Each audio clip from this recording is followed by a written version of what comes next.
I wait tables at the Olive Garden for like a year. It was kind of demoralizing. I had classmates from college who were at Goldman Sachs, and I'm carrying breadsticks around, which was kind of tough. So I was like, I need to have a plan here. My plan was I'm going to meet somebody who can help me get to a better place than this. And I eventually did meet someone who did staffing at Visa. So I eventually got a job at Visa on a interchange pricing strategy team. Welcome to the Early Podcast, where I interview the builders behind the world's most iconic companies. I'm Max Crowley. I was Uber's 25th employee and spent years scaling one of this generation's wildest rides. Each week, I sit down with the early innovators who really made it all happen. So please, tune in, like the show, subscribe, tell your friends, keep coming back. Let's go. Jesse Lucas, thanks for joining the podcast. Thank you for having me, Max. Excited. You're one of the best people I've ever met in my life, so it's an honor to have you join me here. It's quite a compliment, dude, and I feel likewise about you. So let's do it, man. Thank you. All right. So from the beginning, you're from Massachusetts. Yes. Big Bruins fan. Yes. Where exactly did you grow up, and what was it like living there? Yeah. So I grew up on Cape Cod, Massachusetts. The town specifically is Harwich. A lot of people don't know it. Right next door is Chatham, which people know more. It's kind of regarded as a wealthier vacation town, and we're a bit more of the working class neighbor of that town. But I mean, I was the middle of three boys, a working class, like a blue collar family in a blue collar town. My dad was maintenance man for the power company, taking overtime shifts whenever they're offered. My mom worked as a dental hygienist and sometimes a waitress, and she had a side business of like a temp agency. And yeah, I mean, we played sports. The winters were cold, the summers were warm. And our family was just big on work hard, try your best, be a good person. That's about the nature of it. So when you were growing up, what did you think you'd do when you were older? I mean, what did you even think were the possibilities of what you could do? Yeah, I mean, it's a good question. I honestly had no idea. Like, we looked up to pro athletes and rock stars and maybe pro wrestlers. Business leaders were not even known, at least to me. And so it was really kind of unclear to me. And I think when you have a kid that has potential, maybe parents might say something like, you can do anything that you put your mind to, or you can be anything. And on the one hand, that's just a lovely, genuine sentiment. But on the other hand, it provides no direction. And so it's up to you to figure out what that is. And so for like the longest time, I really didn't have any idea, but I did feel this kind of really strong desire to make something of myself, just to kind of pay back the sacrifice I knew my parents were making for us to give us this opportunity. But I did struggle. I had like very few ideas at one point. I'm like, maybe I'll be an eye doctor. That was like the scope of my ambition initially, because I wasn't exposed to the world enough to know what the opportunities were, at a young age. For sure. So you end up at Napster. Is that sort of your first kind of, I know professional experience is probably putting it lightly, but is that kind of your first professional experience? And how do you end up there, and how old are you at that time? Yeah, great question. I mean, technically my first professional experience, I started my own landscaping company when I was like 13, and I did it all the way up until I was 20 to save up money for college. So I don't know how professional it was, but that was my first.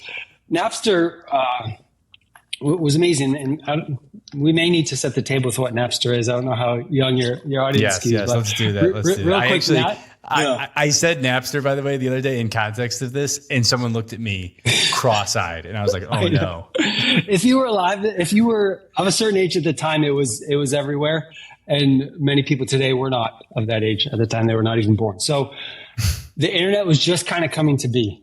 1998, 1999. This was we didn't even call them apps, but it was like one of the first apps for your computer that people were fired up about. It was essentially a piece of software where people could exchange music files, MP3s, songs. It was like a precursor to Spotify, if you will. It was not created like as a business. It was created by a teenager who saw a technical challenge of files on this computer, files on that computer. Maybe we could see each other's files and quickly exchange them. The teenager who created that was my childhood friend, Sean Fanning. So we grew up 5 houses down from each other on the street. You know, we'd wait at the bus stop every morning for the bus. We go to school. We after school, he might come over to study for a math test. Like we're buds. And he created this company. And the year after we graduated high school, he kind of dropped out of college and released it to the world. And, you know, I mentioned, I had this desire to make something of myself. And I'm not the kind of person who would like loudly and fiercely advocate for like, give me this but this was so unique. All of a sudden, my friend is on the cover of Time magazine. He's presenting at the MTV Music Video Awards. And I hammered this guy for an internship. You got to let me work here, bro. You got to let me work here, bro. Like it seemed like my one chance. And so I didn't relent. And eventually he did give me an internship. I was a junior in college. So I was 21 years old. And the company it was a steep rise up and a steep fall down because, you know, these were copyrighted songs people were sending back and forth for free. So the record industry and the lawyers, you know, really came down on that, as they should have, pretty hard. So the company was in its decline, but I did work there for a summer as an intern on the finance team. Any like moment of that kind of stand out? Yeah. I mean, so many. I remember just 2 quick ones. One, like, just to give you a sense for how raw I was and how inexperienced I was, my job was to basically perform a competitive landscape analysis. Who are the other companies in this space? What are they up to? What's their management team? What are the financials of these companies? And just prepare a deck so that the management team of the company would be better informed. I had never used Excel. So I'm in PowerPoint creating a table to like show, all right, here's the company's revenue, here's the cost, here's the operating expenses, here's the net income. And I'm with a calculator on the side, like calculating these numbers because I literally had never used Excel. So it was embarrassing to maybe tell that story, or maybe it shows how far I came. But like that stands out, just how raw I was back then. And then the other one was you know, my friend Sean, he was a 21-year-old running a company. He'd never had any experience like that. And he had this time where this recording artist, Moby, was many artists were very against Napster and some were for it. And so Moby was like, Sean, please come down to LA. I'd love to do a special song for you guys, help promote Napster, et cetera, et cetera. And so he's like, Jesse, will you go with me? And I did. We went to LA. And on that trip, I met Travis Kalanick from, you know, later Uber, but he had created Scour.net, which was a precursor to Napster. So in high school, Sean showed me Scour. It's this like black website with red text, and you'd like click on songs to try and download them, and the links would mostly be broken because people weren't online, and that's kind of what Napster fixed. But I felt like I was meeting a legend because I used your software, you know, 3 years ago. It was really cool. Those are probably two highlights of many. Yeah, you didn't know how important Travis would be and how much time you would spend in Excel moving forward. I had no idea about either of those. Wait, so real quick, what was the difference between Scour and Napster? How did they change it such that you could share when someone was online? Scour was essentially like a listing of people who had signed up for the service and what songs they had. And it was not real time. It was not live. So there was no real indication if the person was signed online or not at that time. Napster basically said every time you sign on to the client, it ripped through, it took a snapshot of your songs and it uploaded and updated this real-time registry. So there was never any search results you would get that were not from a computer that was online at that time. So it was only songs that were available for transfer at that time. That, by the way, because it was a centralized registry, was how it was so easy to shut down. And the subsequent peers like the Morpheus and the Kazan, whatever, made a decentralized registry. So they had these super nodes. So basically, like, there's no single head to chop off of this beast. It will kind of live on. So, you know, there were successive innovations of how people did this. Totally. And then iTunes and then Spotify. Then it became actually legitimized. And while I was at Napster, people were working with record. It was actually like invested in by a record company in Germany. And they had actually built a subscription service so people could pay for the song so it would be legitimate. Never really got off the ground because it was lawyered to death. But iTunes came next and Spotify after that. So from there, obviously, you graduate college. I mean, what's kind of the pre-Uber job experience that you think is relevant? Yeah. I mean, let me try to speed run it because there was a lot there. But some of it I think is relevant for the Uber stuff. So coming out of college, I was hoping I would have maybe a Napster job ready, but I did not. The company was toast. But I moved out to California anyway because I was so excited by what I had seen in startups. And I had actually had this insight. Like I met, as I mentioned, Travis. I lived with Sean Parker, who was, later a president of Facebook and has been involved in Spotify and many other things. He's basically a luminary. My friend Sean Fanning, I met a guy named Andrew Frame who started, many companies.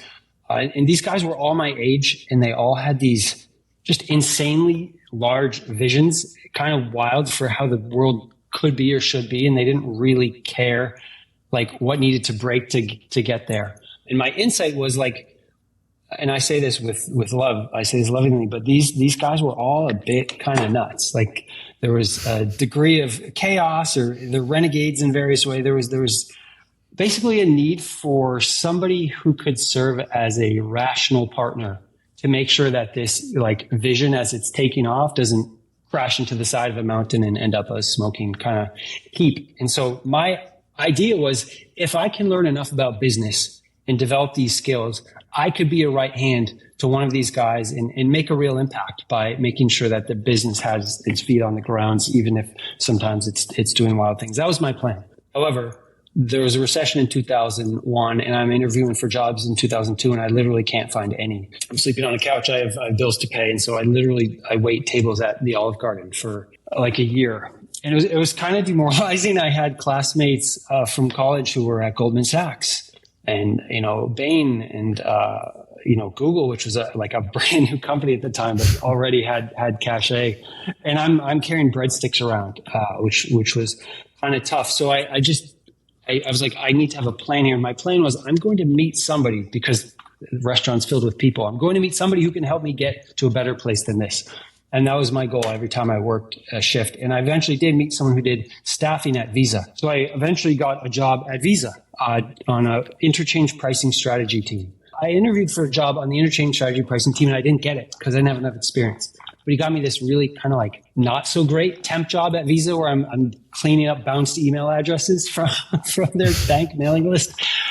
But the person they had hired for the strategy team ultimately didn't work out, and they remembered me. So like, hey, is that guy still available? And I was. So I hopped over there, and I worked there for temp as a year. But eventually I got converted to full time, and I worked there almost 4 years. And I learned, honestly, a lot of the things I was hoping to learn. I learned like how to write SQL queries, how to build like OLAP cubes, and how to query data from a mainframe, and how to build Excel models and run scenarios, and present information in a compelling way. I learned a lot of these skills, which was awesome. I almost kind of forgot about my strategy of learning these skills and then move into startups. I was just like, cool, I've learned these skills. I kind of like it here. And eventually, though, I'm talking with my friends. They're becoming more and more successful. They're doing exciting things, and I felt like I was on the sidelines.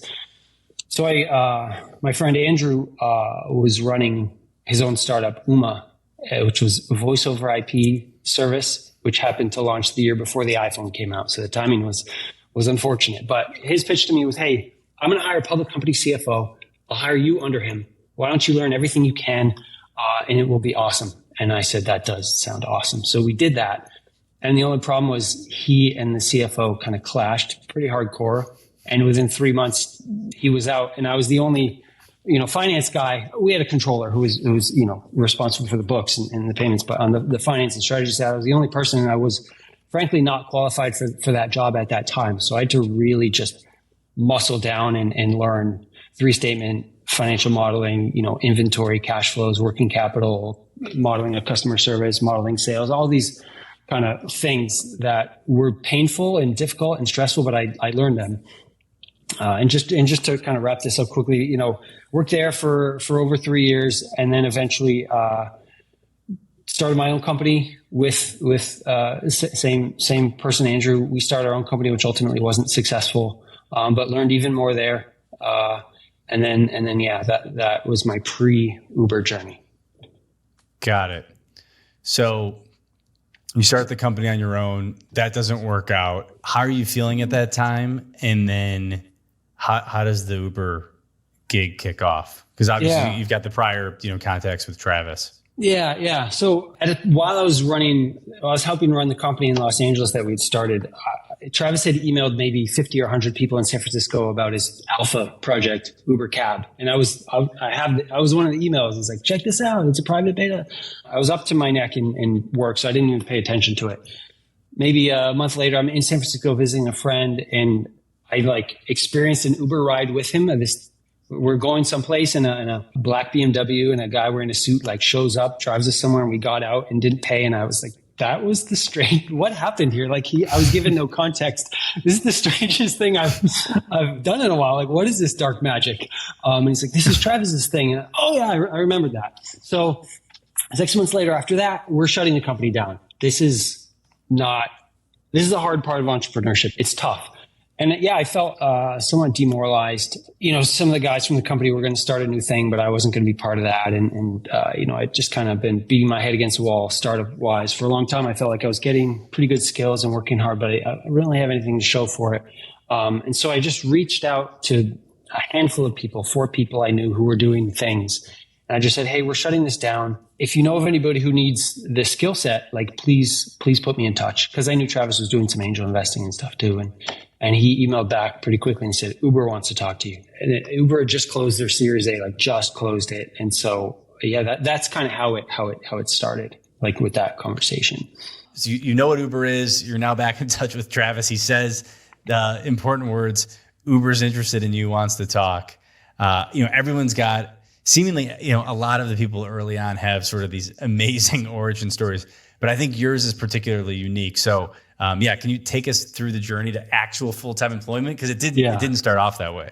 Travis says Uber wants to talk to you, and he's from LA. So, and I'm working in LA. So over the weekend, he came down to LA, and we met at a hotel bar in Marina del Rey, and we just kind of jammed for 3-4 hours. He's asking me about my career to that. We'd kept in touch socially since the time I met him in 2001, but this is 10 years later. I've been doing other things. He's been doing other things. So he just kind of wanted to recap, what I've been up to. And then we talked in depth about the company I had just been a part of that we were winding down and how I felt about various things. And then he kind of got me to speed on Uber, and he was explaining, look, he said there's 2 turbines. One is the engineering, and this is a data powered company, and we have engineers and we need to build this. The other is operations. This is on the ground. We have teams that are going to need to interact with drivers and sign up customers. And these are the turbines, but we need, connective tissue in between. We need to sort of round out the company. And we had a great conversation. He said, look, I'm up for this if you are. We could negotiate a salary right now if you want, or what? And I'd, on the heels of laying off some people at our company and closing it down, I just felt like, you know what? Why don't we start as a contract? Because we've known each other, but we haven't worked together. If it doesn't work out, we can just walk away. No harm, no foul. Be pretty easy. If it does work out, it's pretty easy to turn the key and do full-time employment. So that was the plan we agreed on. So within a week roughly, I'm flying up to San Francisco, and I get involved right away. I mean, I think we had a board meeting 3 days after I started. And so it's all right, let's build a financial forecast. So we're whiteboarding and we're coming up with a launch plan. What cities are we going to launch? Quick side note. I think we're going to launch 4 or 5 cities by the end of the year. In actuality, we launched one more that we hit all those cities +1. And that +1 was Paris, which was international language, currency. It was just to speak to the execution at the company on a whiteboard. 8 months later, the real thing it was pretty wild. So why'd you end up deciding to leave Uber? And if you sort of look back there at that time, anything you would have done differently? Yeah. So I joined in 2011. In 2016, I was pretty fatigued. I'd hired 3 great folks to take over the team. And just to give you a sense of the type of talent we had to meet the challenge of the work we did, some of these folks have gone on to be CFO and then president of DoorDash, CFO of SoFi, CFO of numerous other companies. And so that just speaks to the incredible talent and quality we had on this team that we built. And I came back in a strategic initiatives role where I was working on things like IPO readiness and being the lead for integrating certain acquisitions we've done in the self-driving. And I did that for an entire year. And towards the tail end of that, I noticed a shift in like my own personal energy. In the early days, no matter how hard I would work, you're working 12, 14, 16 hours a day. I'd come home with my battery totally drained. I'd wake up in the morning pretty tired. But when I would like take the elevator ride up to the office, it was almost like you could hear these like jets like revving up. And when the elevator is opening, you step off the floor, it's like, go. And for the whole day, you're just like strapped in a fighter jet and you're just like the whole day. And so I felt like for every ounce of energy I put in, I got like 1.01 back. I got like 1% more. I was just always energized for it by the time I got off the elevator. And that changed, after a year in this role. And I was just getting more and more kind of fatigued. And so I took a step back and I was like, why is this happening? And I realized like in the early days, you kind of get ahead and are rewarded just by doing well, by doing the right things, by accomplishing stuff. And any large scale human endeavor is going to have, politics. And at 15,000 people, it's more about optics. In politics, like those were the sort of qualities you needed, and you need to index higher on those than I personally did to sort of continue to thrive. And I feel like I actually don't want to invest my energy in trying to become great at those things now.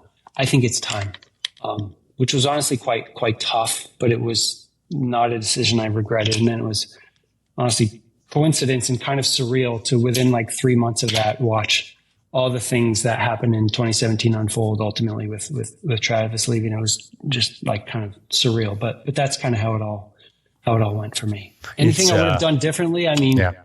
There's plenty of things here and there with respect to hires and this and that. I think there's certain areas, like I wish I'd been faster to hire in certain areas. I wish I had been quicker to up level certain, get more senior people involved, Maybe prioritizing health a bit more would have been a good thing, but I'm not sure how I could have done that. But by and large, I just look back on it with gratitude. I loved it. I just loved it. It's the best. Yeah. So amazing stories. We'll now move over to just a fun one, if that's all right. So yeah, let's do it. I know you're a reader and a consumer of information and knowledge. Anything interesting that you've consumed lately that you can share about? Yeah. I'll do two if you don't mind. I'll try and make them quick. Yeah.